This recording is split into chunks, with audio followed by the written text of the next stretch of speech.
What's up, everyone? Welcome to the most positive pop culture podcast in the multiverse, Metalcore Nerds, where each week I have a guest from the podcasting or music community. We talk about the latest and greatest in entertainment. I'm your host, Sean Mott, and today we're talking about Invincible Season 3. My co-host this week is Chris of Softspoken. Welcome to the show. What's going on? So glad to be here. Very happy to have you. Very happy to talk. Yeah, same. I think I'm going to go back and add the Smash title cut card. I feel like I have to, right? Yeah, right. Yeah, talk about it's part of the bit, you know? Yeah, it is. It's one of the most anticipated parts of the whole show. How are they going to do it this time? Because sometimes it comes in really late in the episode. Yeah, I kind of love those ones better because you forget about it. You forget it's coming, and then you're like, oh yeah, right, okay, cool. Yeah, I forget which episode it was now in season 3, but there was one where there was a character who just kept saying, it popped up 8 times. You know, it was like Powerplex. Yeah. Yep. That was a great gag. I love. Yeah. I was dying laughing when they said that. I can only imagine the person editing it being like, "This is awesome." Yeah, I'm getting a raise for this. 100%. Now, whether you return to the show or first-time listener, thank you so much for checking out the show. If you are watching this now on the YouTubes, make sure you hit that like button, subscribe, and comment down below. And if you are listening, like how it has the normal thing for the last few years, subscribe there if you're not subscribed on your favorite podcasting platform. And while you're there, give us a 5-star review. It helps the podcast continue to grow and helps more people find the show. And if you want your daily fix of Metalcore Nerds, you can find us on all social media at Metalcore Nerds. I've been having a lot of fun on Threads lately. I don't think a lot of people say that, but I'm very into Threads. I don't know. Okay. I've been getting a lot of interaction there, so I'm just kind of seeing where it goes. There we go. Yeah. I haven't really used it much, but now maybe I will. See, there you go. Turn new people on.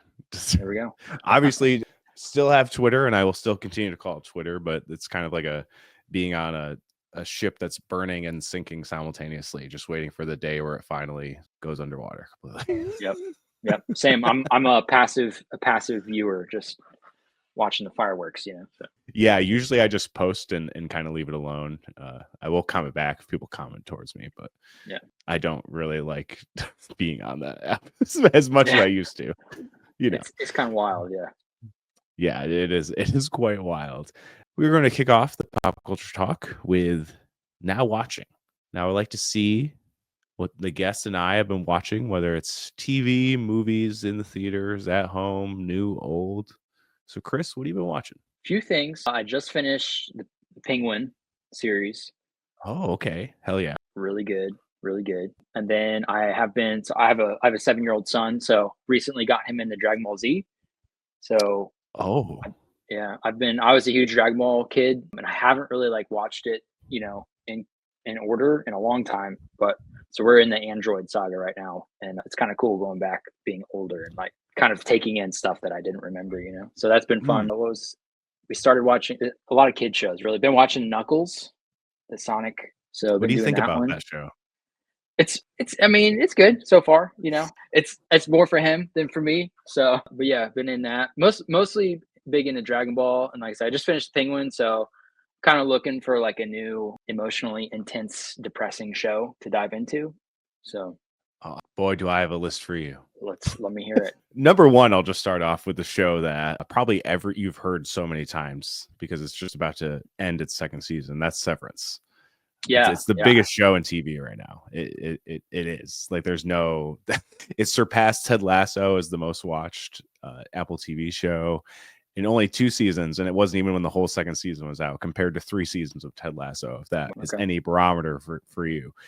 Yeah, and it's just I truly think it's going to go down as one of the best series of all time. I just don't see. There's been no news of season 3, which for me feels so strange. Because Ben Stiller's kind of talked about how it won't take as long in between season 1 and season 2 because there was mostly the big strike happened. Both the big strikes happened while they were in production of season 2, which obviously put a massive detriment on making that show being able to be finished. Right. So he's already said that the wait for season 3 is going to be less, pretty much confirming a season 3. He said they've started on the writer's room, but Apple TV as an entity has not gone season 3 is coming, which I don't know if they're waiting for the finale. As we're recording this, the finale is airing tonight. So I don't know if that's what they're waiting for, but if you want, do you know the premise of the show? I feel like my brothers told me about it, but why don't you go ahead and recap it? Okay. If you want. So yeah, basically the main premise of the show is that there is a procedure called severance in this world where when you're at work, you what's happening at work. Where you're at home, you only know what's happening at home. Those two lives are completely separated from you. But of course, basically the whole show is a massive commentary on corporations and what they do to control you as an employee, and not even as just an employee, just control you and your life. Right. And as things go along, things get weird. They start to like figure things out, and it's just one of the, I don't know, like most original feeling, because it's not based on anything. This dude just created it from other ideas of everything. There's been a lot of comparisons to like Lost or Twin Peaks, and there's definitely, I think, inspirations from that for sure. And the main guy, Adam Scott, he plays Mark Scout in the series, and the reason he goes under the procedure is because he loses his wife. Okay. And then so he does that to kind of escape his grief, at least for 8 hours, 5 days of the week. And then you kind of realize as the show goes along that all of these people kind of did that for not similar reasons, but reasons like that. It's some form of escape from something that's too hard to deal with in their outside life. But it's just Ben Stiller directs most of it. He executive produces also. And it's just like an unbelievable show. And I think season 2 is only better than season 1, and season 1 was incredible. So you don't see that with a lot of shows where it just progressively gets better. So even in that, it's like, I don't know, when people are like, I need a new show, and I'm like, watch Severance. It's been one of the things like this podcast has done, which I really appreciate, is that people come to me more to talk about these things. And I've never had more people come up and talk to me about Severance like in real life than like all my friends in like the town I live in, like when go to the coffee shop and stuff like that. Like people are always talking Severance to me to a point where my wife is like, I'm never watching the show because you talk about it with people too much. Right. Like, that's how much. But definitely check out Severance, because it definitely can be confusing, because it's very much a show that does not tell. It does not spoon feed things for you. You definitely it's definitely a pay attention, follow the clues to where they're going. But it is a pretty devastating one in a lot of different ways that you could probably even imagine. But yeah, I would just say, just take what I said and just go in and see where the journey takes you. As you recapped it, my brother, he definitely told me the same thing, to check into it, and I've just been slacking, I guess. So it's next on the list. Love to hear that. Also, my wife is just not good at watching TV shows. She just like does not enjoy it. But there's two shows that we've gotten into recently that has like shocked me. So there's this new show on Max called The Pit, and it's basically ER, but if HBO made ER. Apparently there's this whole thing you can go look up where it was supposed to be an ER continuation. They even cast the same guy from ER, but something got weird in the creation and they ended up just making it its own thing. And it follows the emergency room of the Pittsburgh Medical Trauma Center. And the way the show is structured is that it's 15 episodes, hour episodes, and each episode is an hour during that one shift. Oh, okay. Interesting. Yeah. So it's that framing device is already fucking sick, but it is like so good.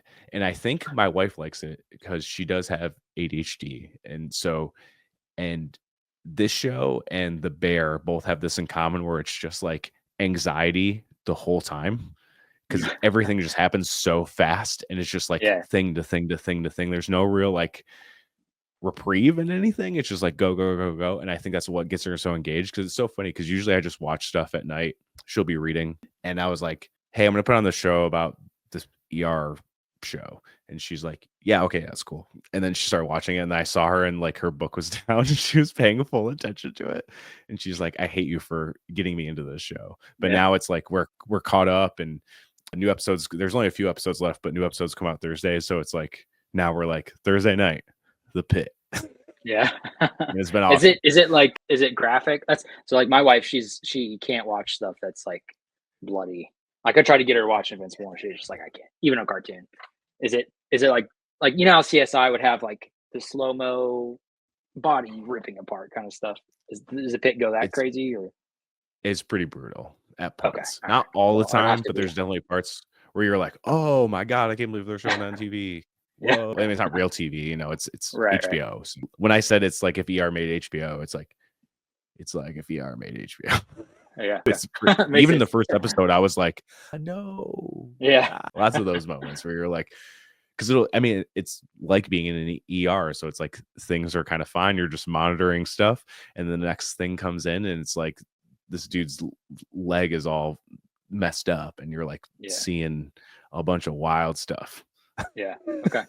I'll keep that. If I dive in, I've seen that one on the home screen on Max, so it'll have to be a solo show. I don't think my wife could handle that. Yeah. So. Yeah. There's definitely been times where my wife and I were like, no.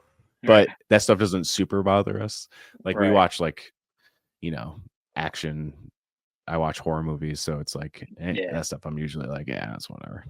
Right. And then the other show we got into is the show Home Economics, which is on Hulu Okay. because it was an ABC show, and it has Okay. Topher Grace in it, and it's Okay. basically Interesting. 3 siblings who all are at they live in San Francisco, but they're all in very like differing financial situations. Like the younger brother is like super rich, like ungodly rich. Like the whole thing is that he bought Matt Damon's house. Okay. And that's his house. And the other one's kind of just like a normal middle class family. They have like a normal size house and they have 3 kids. And then the other is the sister and her wife, and they live in like a very small like apartment with their kids. Okay. But it's just like a funny, easy to watch show. I don't even know how we started watching it. I think it came on after something and we just kept Yeah. watching it and then just didn't stop. And Topher Grace's character is a novelist, and then he starts writing a novel about his family. And that's kind of like the plot device that drives the episodic nature of it. Okay. But it's mostly kind of like a sitcom-y where it's like you don't really need to pay super close attention. There's obviously things that factor in as it goes along, but it's very much like just like a easy watching thing. But apparently got canceled. So once we're done with that, we're done. Yeah. There's Yeah. nothing else to look forward to there. I looked that up the Yeah. other day and I was like, oh man, it got canceled. That's a bummer. Yeah. I guess when we're done, we're done. Yeah. You know, it's good to have like the heavy dramas and then those kind of lighthearted, kind of refresh shows. You know, it's good to have that balance. Yeah, it is very good to have that balance because there's some shows you just get really dark and it's Yeah. it's Yeah. it's a lot to deal with. It really is.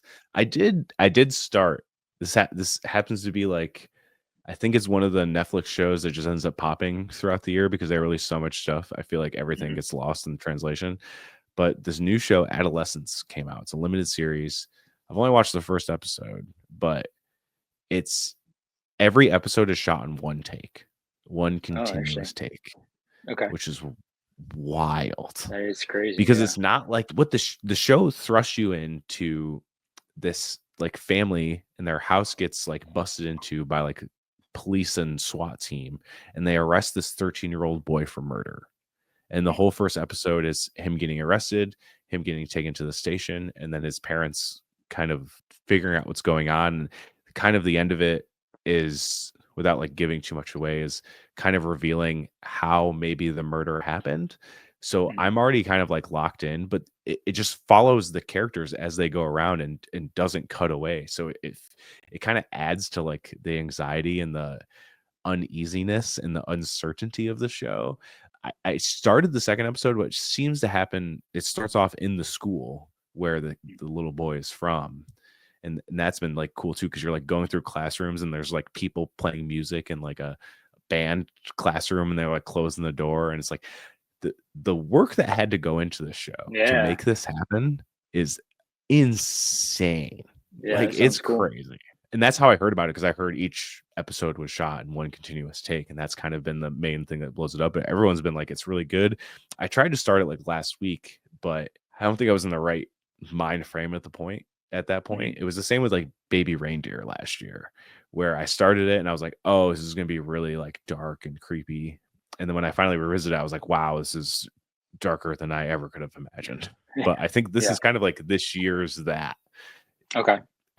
Kind of Baby Reindeer is even more crazy because it happened in real life, and the guy who plays the character in the show, it happened to him in real life, and he like wrote and created the series. That one is like I would highly recommend too, but it is insanely messed up, especially knowing that it actually happened. It's brutal. It's not like gruesome or anything, but it's just like creepy and dark and like severely messed up to know that it actually happened. Even if it didn't happen, it's a very dark thing. But that added layer is just like, oh God, I can't believe this happened in real life. Yeah. But yeah, I'm excited to watch more. That's another one I've seen on the Netflix homepage too, but I just haven't taken the dive yet. So that's like you said, sometimes there's so much there. I'm just like, I don't know. I feel like I miss so much on Netflix, to be honest. Yeah. And I'm a big TV watcher. I write TV articles for Collider, and it's all based on TV stuff. So it's like I watch a lot of TV, but a lot of Netflix stuff just kind of flies by me for no reason other than like it's there and it's gone. It's hard because it's like all these weekly shows are coming out, and it's so easy to like come up with ideas to write articles about when it's a weekly thing. But when one thing comes out at once, it's like you feel like you have to write about it like right then and there. Right. And it's you know, it's like, oh, I have to watch this 8 to 10 episode series like now and then try to think of ideas like as you're doing it. It's like, damn, that's a lot to try and at least maybe I'm not used to that aspect of it to try and Netflix it up, but I don't know. No, I mean, you know, you got to have that, like, especially with dark stuff, you know, you got to have that like decompression time to like process what you just, you know, what you went through emotionally too, you know, so it sounds tough. 100%. Let's talk some Invincible though. Speaking of dark stuff, let's do it. Yeah, right. I want before we get into this season as a whole, I want to know: did you read the comics before this, or was the show your entryway into the Invincible universe? Yeah, I haven't read any of the comics yet, so yeah, so it was the show. I had it was the show. I had a friend recommend the show, and I watched it. I was like, wow, this is really cool. So, but I'm planning on kind of the same thing with Walking Dead. Like, I watched the show first, and then went into the comics, so I'll probably do that. Yeah, I've read like the comics into maybe parts of season 2 at this point. Not that I did a thing where it's like after season 1 I read the comics that pertained to season 1 basically, and then season 2 I just fell off, and then randomly I read some of them. I think I'm at a point now where I'm okay with reading ahead, because I had that fight with myself for like all of last year when season 2 was coming out. I'm like, man, do I just want to read ahead? But now that I'm like, I've written quite a few articles about Invincible, and doing some of that research, it kind of led me into things that might be happening in the future and stuff like that. And I think it doesn't bother me as much anymore as it kind of used to, because things are so crazy in the show now. I'm like, and everyone's like, oh, it gets crazier, and I'm like, what? Okay. I'm like, kind of now I'm like, okay, maybe I will just read it instead of like scrolling on Twitter and getting something spoiled from me, because people do that all the time, and it's kind of rude. I know the comic's been out for a minute, but now everyone's read the comic, guys. It's like comic elitism, you know. Which I get it. I get it. I was the same way. Like I got into it through the show, and then kind of went to the comics after the fact, and they've made a ton of improvements from the comics to the screen, which is cool that Robert Kirkman has been able to like enhance. I interviewed him last year, and he even said he's like, it's been a really cool to be able to like enhance what he wrote like a decade ago, and now in a new medium, and kind of make it better, you know, or make certain things different. And I was doing like an Invincible after show on the Agents of Fandom YouTube channel, and my co-host, he is like an Invincible like nerd to the max. Like, he's read the whole comic series like 5 times or something, like maybe more, like an insane amount of times. And he knows everything back and forth, and like talking about the episodes, he'd be like, oh, this is actually a change from the comics. I'm like, oh wow, what a cool change. Like, it's like, wow, that's so cool to hear that you can see a creator have that humility to be like, yeah, I can make what I did better. Because I feel like that has to be kind of like a rare thing. Like, not everyone is like willing to do that kind of thing, you know, like look back and be like, I could do better than that. So shout out to Robert Kirkman for doing that. It's cool too, because it's like, you know, sometimes you'll hear where it's like maybe not the original writer and like just the the video, the team on the show will make changes and like the fan base won't like Right. it, but it's cool that he's like, no, I'm doing it, or like I'm a part of this too, so like gives you more appreciation, I think. For sure, yeah. It's been like a rising thing, I think, in like adaptations as a whole. Like even with The Last of Us, like Neil Druckmann, the guy who created the game, is a co-creator of the Mhm. show and is very Right. integral and directs and writes episodes of the show. And it's like Mhm. I feel like that's so important, and it can get very lost on some of these adaptations of Yeah. not having that like heart and soul of like what the thing is supposed to be. So I'm Right. glad to see like creators be able to like go into different mediums and be able to do these things and Mhm. bring them to new eyes, because it's like what I just talked about, like the comic panel, like so many more people have seen the show than read the comics. That's just a Right. fact. And that comic was a very popular comic for Mhm. sure. Like it was a very he wouldn't have been able to finish it if it wasn't, you know. Right. But to see like how big of a hit it is on Prime is really cool. And Yeah. I have no doubt they'll finish the series as they plan to, and like finish out his whole comic run. And I've heard the Mhm. ending is really good. And I think he said it would end up being like 8 to 10 seasons of TV. So we're like a Nice. third of the way Wow, that's crazy. there when you really think about it. Because it's like I've seen people like hold up the omnibuses and be like, yeah, this is like where we're at. And I Yeah. think if the way season 4 will end, it'll bring us not even to the end of the second compendium, which the compendiums are Wow. those big Right. motherfuckers. Right. And I was like, damn, okay, yeah, we still got a long Yeah. ways to go. Okay, cool. I can't I can't even imagine how many more bones are gonna be broken in the, next So 6 many, seasons. I think. Yeah, right. Yeah. What did you think when you watched the first episode? Like with the episode ending with Omni Man killing the Guardians? Oh, man. I was like, "This dude's a badass," I think was my initial, like, wow. I was definitely surprised. It's interesting for me because it's like, I don't know if you have kids or not, but so I have a 7-year-old, my wife's Japanese, so I have, like, a half Asian child. So I kind of relate in a weird way to the show in that sense. Oh, yeah, yeah, yeah. And then also me being in a band, I'm on tour, so I'm like gone. And I'm not a superhero by any means, but like I'll be gone from home, and then I kind of come back, and like I'll miss things, So like in a weird Right. way, like, and then like I also have my American culture, and my wife has her Japanese culture, which Viltrumite human kind of thing. So like there's these weird points where I kind of like have a connection to the characters in that way. So in some ways, like I'll see Nolan like do these things, and I'm like, shit, okay, have I been kind of bad? Is that something I need to pay attention? Like I'm not chopping off heads with my hands, but you know what I'm saying? Like just Right. there's just like this weird connection. So in some ways, I'm like, I kind of root for Nolan even when he was like the bad guy. Like I kind of get where he's coming from, if that makes sense. So like For sure. yeah, the end, sorry, that went on a tangent, but yeah, the end of season No. 1 was, I think that's definitely where I was hooked. Like, when that happened, I was like, "Oh, man, where is this gonna go from here?" Right. And it just kept getting crazier, which is great. It's funny you brought up Dragon Ball Z, Yeah. because TJ, the the head of Agents of Fandom, he was making a lot of comparisons from Invincible to Dragon Mhm. Ball Z. He's like, think about it this way: if Goku came to Earth, lived as Earth, Right, but then when the Saiyans came, he was like, "Yeah, I'm with them." Like that would right. be the equivalent of like what Invincible is. And I was like, I Yeah, never thought of it that way, but you are so right. Like yeah. that is messed up to like a fucking Right. insane degree.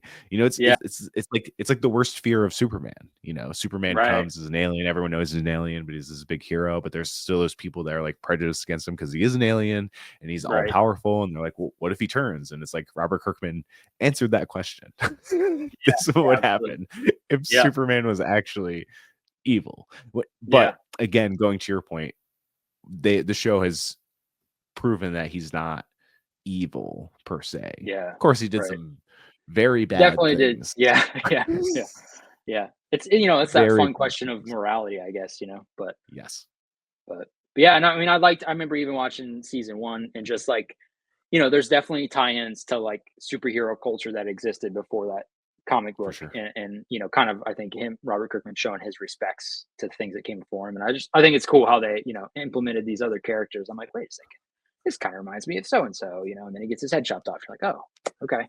So Shit. yeah, right. Guess he wasn't that strong. Even in season 3, like we see that kind of Rexplode is kind of just Gambit. Yeah, right. And I didn't really notice it until season 3. You're like, oh yeah, I guess he's just kind of like Gambit. Like, oh, interesting. And it's like Eve is kind of this weird amalgamation of like Jean Grey and Scarlet Witch. It's like it's so cool how he's taken things that obviously inspired him as he was probably a kid reading comic books. And he's like, I'm gonna do this my way. I think that's super cool. And it's like it's hard to like really pin it down because Invincible has such this like special tone to it. Because when you watch that first episode, it feels like like I'm watching like a Saturday morning cartoon until the ending scene happens, and you're like, whoa, this is not what I expected this show was. Which is funny because I like knew Robert Kirkman. I watched The Walking Dead, knew what The Walking Dead was like, so I was like, there has to be some like really messed up thing that happens with the series, right? This, especially with it being on Prime Video and they already kind of having the reputation after The Boys and what The Boys is. But it really toes this like weird line between like super dramatic and kind of funny and kind of like playful and whimsical. There is this like inherent like child nature to this show with it being very adult at the same time. And I think it's such a cool thing it captures. And I think it's part of why I love it so much. And it's hard because I fight with myself with this, like what's the best comic book adaptation or best animated comic book adaptation, because I thought X-Men 97 of last year was incredible and like unbelievably amazing. So it's like those fight for me, but we're in like a really good era of animated superhero content for sure. There's like so much good stuff coming out. Like I know you said you have a kid. I don't know if they're into superhero stuff, but if you haven't watched Friendly Neighborhood Spider-Man. Oh yeah, we haven't. He actually loves Spider-Man, but we haven't dived into that one yet. So it's a good one because it's like familiar but different in like a really smart way. And I did not expect that show to be as good as it is, but it is very good. I was like, oh cool, another Spider-Man animated show. Like I obviously grew up on loving one. Again, it's like different, but at the same time, it's like everyone knows Spider-Man. So it's like it feels like Spider-Man while giving you something new from Spider-Man, which I feel like that has to be such a hard task. Hard thing to absolutely. But yeah, it's like that was the talk of the town because everyone's like, this Spider-Man show is actually really good. Did not see that. It's funny because like I mean it's been a couple years ago, but like my son and I we watched like 1960s Spider-Man cartoons, like way old. And I was wow. Like, yeah. And so we kind of went through some of the old stuff. And so, we haven't gotten into the new one. He's very one-minded. So like while we're on Dragon Ball, like before bedtime, it's Dragon Ball. But once, got a couple more sagas to get through, but once we're there. It's long. It's a long journey. Yeah. They just released the new one too, but we'll get there. Yeah. I remember my wife bought me the DVD collection of Dragon Ball Z and we started to watch it. But it was like right when we kind of both got back into anime, like the current landscape of anime, and the slow nature of Dragon Ball Z was almost like too much for us. We're like, sometimes. It's like 10 episodes and one thing happens. You're like, Jesus Christ. I was fine with it. I can be patient and watch something, but she's like, everything's happening too slow. And I'm like, I was like, fair. That's a fair criticism because it's true. I mean, even my really son, who's 7, he's like, why do they power up so long? I'm like, oh, that's a good question, buddy. I don't know. I don't have the answer to that. I am sorry. Going back to Invincible season 3, what were your general thoughts of this season as a whole? I thought it was great. I think the pacing was really good. Like you mentioned, just kind of like equal parts, like, relationships just between people that don't have anything to do with being superhero. And then, obviously the action, the increasing dynamics between the, Cecil and his crew and then the Guardians. And I thought it was all like multiple threads moving and then a bunch of threads that you thought were over coming back. And you're like, whoa, wait a minute. So I thought it was, I loved it. I think Invincible has kind of mastered that. They tackle so many storylines at once, but I've never felt it to be like overwhelming or confusing. It's more of exactly what you said. Something comes back and you're like, oh yeah, oh my God, I forgot about that thing. I can't believe it's back. Cool. And I love how they do that. Like it's so cool how like frenetic and fast paced it is. But I feel like this season, the show like hit its like real stride. I mean, I love season 1. I even really like season 2, even though it was like weirdly broken up into 2 parts for no real reason. I think other than to spread it out. But I still really enjoyed season 2. And a big point that's been made clear to me about season 3 is the first season that like pretty much solely focuses on Mark.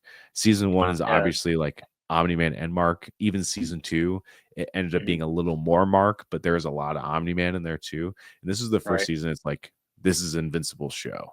Like a lot of people were even theorizing like, oh, Alan and Omni-Man have to come help in these last 2 episodes, right? And it's like, no, Mark handles this not by himself, but basically by himself. Oliver and Eve both try to help, obviously. Right. But it kind of just makes things worse for Mark. But I think this might be my favorite season of Invincible so far. Yeah. No, I think it's like you mentioned, like season 1 kind of sets the stage in a way. And then season 2, you're kind of like filling in more of those details. But now it's like, here's the real like development. And like you said, like I kept waiting. I was like, all right, I'm the man. He's coming. He's gonna have a big old punch here in a second. And I was like, oh no, okay, I guess not. Yeah. So, but I'm glad he did. I think it was, Yes. Yeah. I think it was important to have Mark handle that by himself. You know what I mean? Like for his character, I think it did a lot for him. And I gotta say, Mark and Eve being together, thank God, because this poor guy, I don't think he would have survived any of this if we're not that. Because this poor dude, like, I keep thinking about all the stuff this dude has been through, and he's only had his powers for like 2 years, right? And all of the like, he had to fight his dad and realize he lied to him his whole life. You know, he had to go to an alien planet and find out he had a new brother and fight other Viltrumites. Like, the dude has been through some massively fucked up shit. And he just keeps going, but like he blames it all on himself, and that's so rough. And I love that kind of. Obviously, the show isn't realistic in terms of what's happening because it's like, you know, there's so many crazy superpowered individuals, or that's not realistic.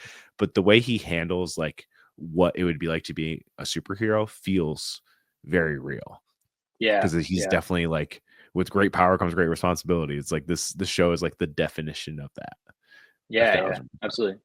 I felt like a good example of that was when he killed Angstrom, you know, the first, you know, at the end. Yep. It just like how he like I mean, obviously I've never killed anybody and don't plan on it, but just the way that like it showed him dealing with it, you know, it seemed like very real, like, you know, his PTSD about it, you know. I thought that was really well done. I've always said the show handles consequences in a way that a lot of other shows or forms of medium like don't, because you like feel the weight of all of his actions. And I think that's so cool and so integral to the show. And even the fact that Angstrom lived, it only added to that like complexity and that like confusion in his brain.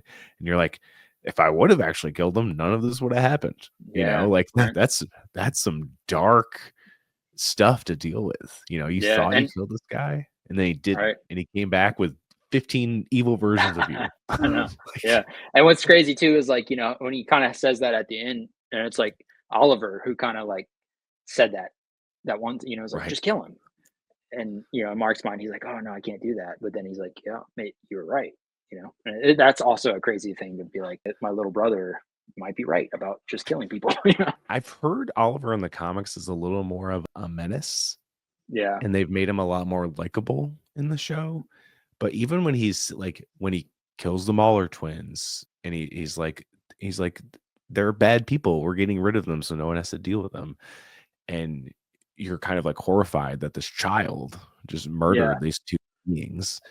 But then you're kind of like, he kind of has a boy. Yeah. Like, It's like that age old question of like, why doesn't Batman kill the Joker? Like, I know it's his moral code, but like, the Joker also kills a lot of people, dude. A lot of people you love. Yeah. If you killed him, he wouldn't do that. Right. Yeah. Yeah. And that's where like, even with, you know, with Omni-Man, it's like, you know, like obviously it's not good, but there's some weight to what he's talking about. Like, you know, it kind of goes back to like the Avengers too, you know, it's like, I'm going to get rid of all the bad people and just start over. It's like, okay, theoretically, sure, that's a great idea, but obviously it's not, you know, it's not, I don't want to say it's a great idea, but I'm going to come off like a supervillain here on this interview. But, you know, it's just that interesting morality twist where you kind of think about it and you're like, well, maybe there's something to what they're saying. You know? It's such a, like an interesting thing to think about, you know, and I love that this show is tackled that head on.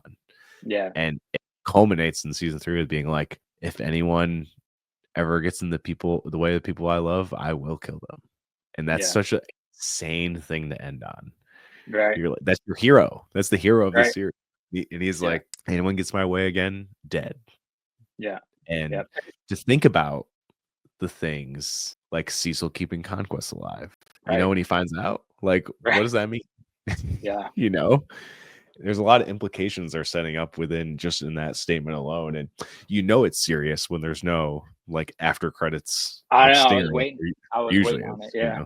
Oh, well, there was that one, but it's very unrelated to Right. like what's going on currently. But still, it's like I was like, damn, they make you sit in that line for a little bit before they teach you in something new. I'm very anticipating what's coming next, but like I'm nervous and I'm like scared. Yeah. Because again, people just say it keeps getting crazier, and I'm like, really? Right. Okay. Right. Yeah, it's interesting because it's like I felt like, like Mark, he like obviously just gets his ass beat like every fight against like a bigger person, and like comes back stronger. But there's those moments where like he kind of unleashes himself and win, like, but he has to like get to that point.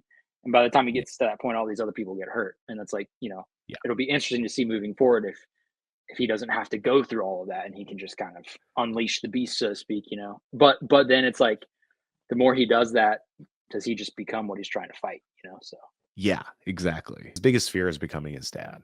right. But like they're even setting up Omni-Man's redemption not only through the Alan stuff, but like even with Oliver, he's like because I am the species I am, or half the species I am. Like I remember everything from when I was a kid, even when I was a baby. It's like I remember the dad who took care of me and loved my mom and all that stuff. And it's like, wow, there's always two sides to a story. You can always be the villain in anyone's story. It's all about perspective. So it's been cool that them playing with that. And I love that you brought up like how when he has those big fights, you can see him kind of holding himself back until it's to a point where he can't. And then he kind of unleashes everything. Because I did like how season 2 set up that when it was kind of not Viltrumite level people, like when he was fighting Multi-Paul or he was fighting the Reanimen, like you saw him like tearing through those motherfuckers. Like nothing. And you were like, you would not see season 1 or 2 Mark do that. So you there's been a progression of that too. So yeah, like you said, when season 4 rolls around, like I'm kind of scared to see how he's going to handle some of these threats. He's just going to kind of mow through them like it's nobody's business. And I'm excited to see that dynamic. I know Cecil asked him to be the leader of the Guardians of the Globe, and he's like, no. But I feel like once he tells Eve about it, Eve is probably going to be like, no, you should be the leader. Like I'll be part of the team, whatever. But do you think that might be a thing in season 4? Like he'll be the leader of the Guardians now that, like half of them are dead or disappeared in Shadowverse or retired. Yeah. I definitely think it'll be a part of it. And I wouldn't be surprised if it's something where like, he reluctantly takes the helm and then some crazy shit happens and people die. And then it's another thing of him like blaming himself kind of situation. Yeah. Because like he's got the power, but then like being a leader is a different beast entirely. So and I'm just waiting for the whole Conquest, because it's obviously he's going to come back at some point. So it's like, what's going to happen then? Yeah. Once you lock a big, scary Viltrumite in a cage, don't think he's going to stay there forever. Right. Yeah. Obviously, the oncoming Viltrumite invasion is always looming overhead. Never goes away. And you think about that, it's like, are they going to? That's like the one thing I was like, I really would like confirmation or some sort of information on, because you see they sent the 2 Viltrumites to execute Nolan. Obviously, they died. They sent Conquest to Earth to take care of the problem. He didn't return. Presumably, he did die, but then they kind of smushed his brains back together, I guess. Yeah, and apparently that works. Yeah. I guess when you're like an advanced life form, I don't know. It's kind of crazy that 2 characters have fully gotten their brains splattered on the ground and they just kind of shove it back together and like, yeah, I'll be fine. Yeah. It's pretty crazy when you really think about it. but it's like, do they know that they're dead, or do they Right. just assume because they don't return after a certain amount of time? And it's like, what's the next wave? Do they send a team? Do they send, there's that big bombshell drop that there's only 50 Viltrumites left, which Right. I think leading up to that, I was like, there's no way they can win this war. Right. They got like a few people that can even Right. hold their own against these motherfuckers. Like, how are they going to defeat like an army of them? But Right. hearing that there's like 50 at this point, like what, like 47 or 48 or whatever, Right. it's like that seems more tolerable, seems a little more obtainable to win. But it's like, do they send everyone, or do they send their next strongest guy? Or like, I'm interested to see like what those steps are and how that plays into a factor. Like, obviously we're all waiting for Omni-Man to return to Earth, which is going to be a big thing, and I feel like the people of Earth are not going to be very stoked about. Yeah. But at the same time, when he's going to be fighting on their side this time, it may lend to some forgiveness. Yeah. Which is hard. Hopefully. Yeah, it's going to be kind of up in the air. But I do like, after this season, I think it'll also be very interesting to see how the people of Earth feel about Invincible. Yeah, same. As a whole.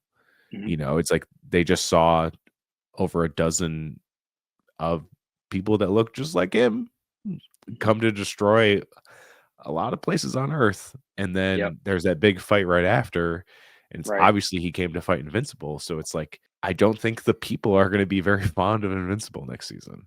Yeah.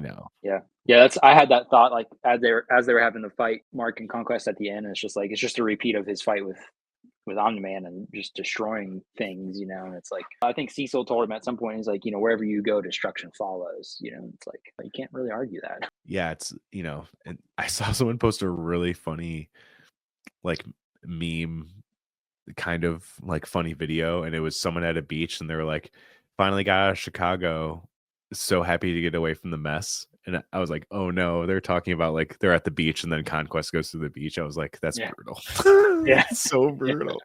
Yeah. Because I remember one of my friend being like, so like, how's the fight? Because obviously they teased the big Conquest fight at the end of episode 7. Right. And I was like, dude, it's like Mark versus Omni-Man on steroids. Yeah.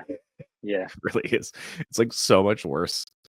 And Jeffrey D. Morgan, like, shout out to him for an incredible voice acting performance. Absolutely. And to the point that those two, Stephen Yeun, Jeffrey D. Morgan, and Robert Kirkman, got to totally finally give Glenn his redemption against Right. in a very crazy kind of way, which is really cool. Even Jeffrey D. Morgan's like, yeah, I'm glad Stephen could get his revenge on me. Yeah. I remember seeing like people like teasing about like Walking Dead, tie-in or something, and I was like, as I was watching, I was like, where is it? And then I, had the moment where I, like, with his voice, I was like, wait a second. And then Paul's on Amazon. I was like, oh my god, that's it. Yeah, it's so great. What a great full circle moment. We were talking about comic to series differences. That whole monologue he goes on about like no one liking him and I don't even have a name. That was all new That's stuff awesome for the show. And I feel like it added such a layer of psychotic nature that was already on top of this dude who's obviously insanely crazy. Right. And it's like, you got to think about it. Like, Viltrumites age insanely slow. Like, Nolan is like hundreds of years old. So this dude is probably like close to like 1,000 years old or something, because he's much older than Nolan. Like, he talks about, he's like, yeah, I saw Nolan like grow up, basically. So this dude is old as fuck. Yeah. And to have that, like, just think about, like, you live in a society where it's just survival of the fittest all the time. That's all your life is. There's no attachments. There's no anything. The only thing you get is like conquering. Like his name is literally his life, Conquest. Yeah. Like, that's pretty wild thing. Like, imagine living with that for hundreds of years. Yeah. Yeah. I thought that moment was really cool. Yeah. Where he was just like, nobody likes him, and he didn't have a name, just a purpose or whatever. And it was just a cool moment. But yeah, I was like, this dude's psycho, but I mean, who wouldn't be, I guess, at that point, but yeah, it was cool. It was a cool moment for sure. And the thing that makes it even crazier is the only reason he told him that is because he thought he was going to kill Mark. He's like, you'll take this to the grave. And I'm like, wow. Yeah. Yeah. And that's But the scary thing about that too, is that he could have killed Mark. Yeah, And absolutely. numerous times, for sure. Yeah. That's like when Oliver showed up. I'm like, dude, what are you doing? Get out of here. The same thing as I mean, I guess it helped like distract them briefly, but I was like, man, are they gonna show this kid get ripped in half? I You never really thought they know. were. Yeah, same. It's hard because it's so weird because like I know like even when the Adam Eve stuff happened, it's like they're touted as like the best relationship in comics of all time. Like no hyperbole, like they are like the best relationship. And obviously this season showed kind of why. And I know they've even enhanced a lot of that stuff. And even I guess when she shows up to face off Conquest just like literally instantly like punches her in the face and then disembowels her. Like there's no fight. So that her having a fight against him is totally a new added for the show, which I think is very important and shows like her level as a superhero too. So I'm glad they added that. I was like, man, is she really fucking dead? Like I thought they were like I thought they had like kids. I thought they had kids and stuff, but like I know there's like a multiverse. I know there's like time travel. Some weird shit happened with that. Like what's going on here? Did she really die? Yeah. We're like, and even the Oliver stuff, like I really thought he was gonna get ripped in half for sure. Yeah. I was like, oh my God. Oh my God. I was like especially preparing myself. If you're a Walking Dead fan, no one is safe. Right. No one. Right. Ever is safe. Right. As soon as you love someone, dead. They're gone. Always. You know what I mean? You're like, I really like this character. And the next episode, they're dead. You're like, fuck. Yeah. I really like that guy. Yeah. Damn it. So it's like that part is terrifying, I even if they're an important character, you're still scared for their life because it's like, how this dude operates and he loves killing off big characters. Yeah, absolutely. So I like they teased a lot going into season 4. The sequins are back. Yeah, which I know they kind of seem like a silly villain, but as we saw the last time they dealt with them, they were pretty formidable. Yeah. If they take over the wrong person, it's bad news. Yep. So I'm excited to see them come back. Obviously, Angstrom's still alive, which I think is a very nice touch. He's the kind of like his Joker in a way. Right. He keeps getting away.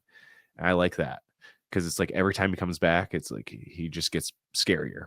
Right. And it's already scary being multiverse hopping super genius. That's enough in itself. Right. But I like how they keep leveling him up as he goes along. So it'll be fun to see him go back and to see like what the technicians wanted. I was gonna say I'm really curious like who they are, and like because obviously it's like a different world, but there's part of me too that how Cecil's making the new like robot guys that kind of look like they're dead Invincible bodies based on their outfits. They sure do. Yeah, and I'm kind of like, are these dudes those guys that have aged? I don't know. They're all robots, so but it'll be interesting to see who all that what happens with the dead Invincible robots. With Angstrom and his crew. Like, so, that's a good theory, actually. Yeah, that's an interesting theory because those are scary because obviously he's building them because he knows there's more Viltrumites coming, but at the same time he's also building those for Mark. Right. Yep. Just don't love that. Yeah, Cecil's one of those guys where it's just like, man, he's like he is kind of a bad guy too, but not same kind of character. It's like I don't like this guy, but I kind of get where he's coming from. Yeah, I love that they showed his like that flashback episode. Yeah, he had the same exact mindset as Invincible until he showed is like that's not what it takes to save the world. Right. You got to do some really kind of weird, shady shit to make sure the world is safe.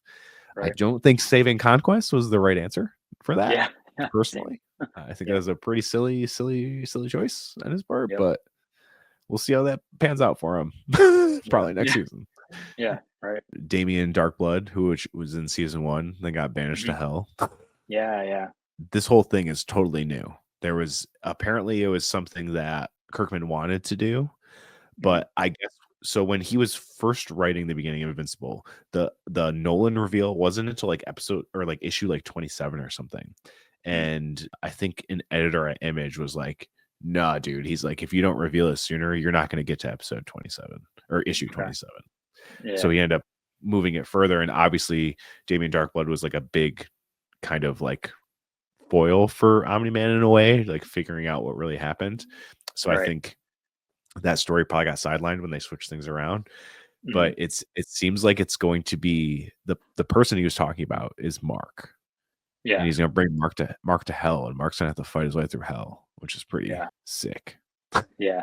I like totally forgot that character existed until he popped up, and I was like, oh yeah.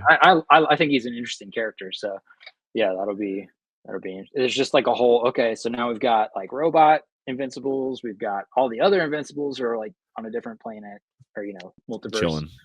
Yeah, and then we've got Angstrom, there's just a lot to go. There's a lot to happen. The sequence, there's a lot coming down. Yeah. I know, yeah. And the guy who's voicing the devil is Bruce Campbell. I think, the only thing missing is the song Invincible by Softspoken in the soundtrack. I agree. There's some great needle drops this season. I think a soft-spoken needle drop would be nice. Yeah. There's like 9 Inch Nails and stuff in there. I was like, hey, okay, all right, getting a little rock in here. I think it'd be a great addition. Let's manifest this into the world. Yeah. Invincible by Softspoken was the song of the week a few weeks ago. Super awesome song. I loved watching the video and being like, oh, it's about that Invincible. Cool. Yeah. Like that's so sick. Yeah. Oh my god. Yeah, but thank you so much for doing this with me. I love absolutely getting to dissect your thoughts of Invincible as I've been ruminating in this season the whole time. It's nice. Yeah. I'm probably gonna I have my next door neighbor is like one of my best friends, and we watch shows a lot together. And he finished the season before I did. And he's like, dude, once you finish, we need to rewatch it. So I'm probably gonna go through it again and just you always pick up new stuff. You're like, oh man. Before we get out of here, please let the people know what Softspoken's got going on, where they can find you. The main hub of all of our stuff, softspokenmusic.com. And we're on all socials, Softspoken Music. And we just released a new EP called Martyr about a month ago. Has a song called Invincible, really cool animated music video using some snippets from season 1. So check that out. It's the perfect soundtrack to the show to get you hyped up for season 4, I guess now. So and we have some shows coming up this summer, a few festival appearances and stuff. Everything's on our website, so check it out. Hell yeah. I'll make sure to link everything down below so you can go follow Softspoken, support them. Go see them if they're coming near you. If you want to support the podcast, you just go to metalcorners.com. All our links are there in one easy spot.